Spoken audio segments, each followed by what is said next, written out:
Greetings, I'm Professor K, and in this short video presentation, we're going to take a look at how we go about scoping the engagement.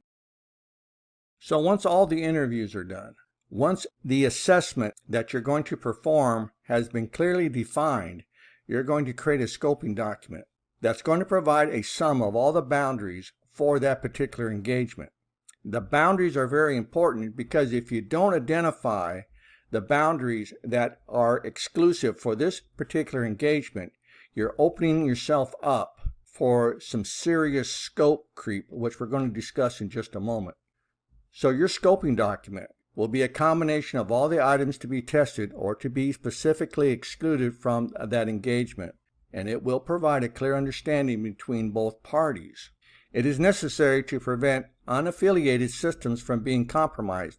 There will be systems that they don't want you to touch, production machines, ATM machines if it's a bank, and there might be other machines that they don't want you to assess. Those need to be identified in the scoping document. This is going to ensure that all the items discussed will be covered.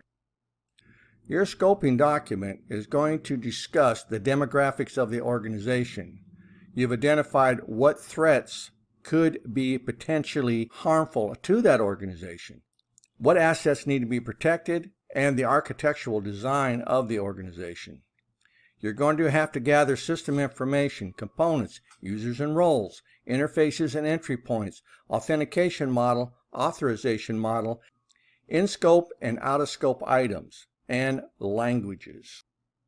You'll need the networking information for the organization, the domain IP, the networking architecture, again, in scope and out of scope. In scope means these items are going to be evaluated. Out of scope means do not touch.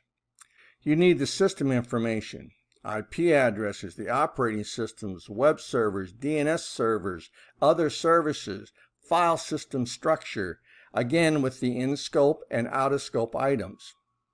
Key delivery dates. This is very important. You must nail down the delivery dates, and you must make sure that you allocate enough time to complete the assessment. Any travel requirements. Ensure the scope covers this project in great detail. Time considerations are very important for the scoping document.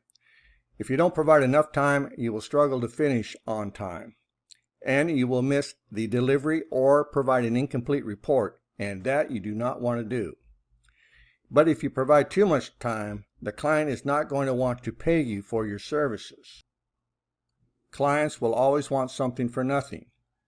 If they can get you to stay a little longer and perform additional tasks that are not part of the scoping agreement or the service agreement, they're going to try everything they can to get you to do it. So you've got to watch out for scope creep. While you are defining your contract, you set aside a block of hours that you feel will serve as the proper amount of time to properly test your client according to the statement of work. This block of time is considered as the scope. Very important that you allocate time correctly. When we talk about scope creep, this is when a project runs outside of its original scope of work, or when the work is done beyond the agreed upon scope, that is, the time that it takes to complete the project. When a client commonly says to you, "Oh hey, while you're here, can you test this?" Also, it's something we forgot to include in the initial engagement. This is why you never go on a pen testing engagement without a manager. Managers talk to managers. If you have a problem with somebody trying to include something that's not part of the original statement of work, you refer them to the manager and let them handle it. You can defeat scope creep by explicitly stating the start and the end dates, and that's very critical inside of that scoping document. Do not leave anything inside that document that can be subject to speculation. If you've had a good working relationship with this client in the past, and you're depending on this client to give you more work in the future, you will have to take that into consideration when it comes to accepting or denying any type of scope creep. So if it comes down to you having work in the future, you may want to consider trying to help the client out as much as possible. Again, this is why we always have that manager with us on site. so they can make those command decisions for us. And so that's going to conclude this short video presentation on how we go about scoping and engagement. I'm Professor K. Thanks for watching, and I'll see you in my next video.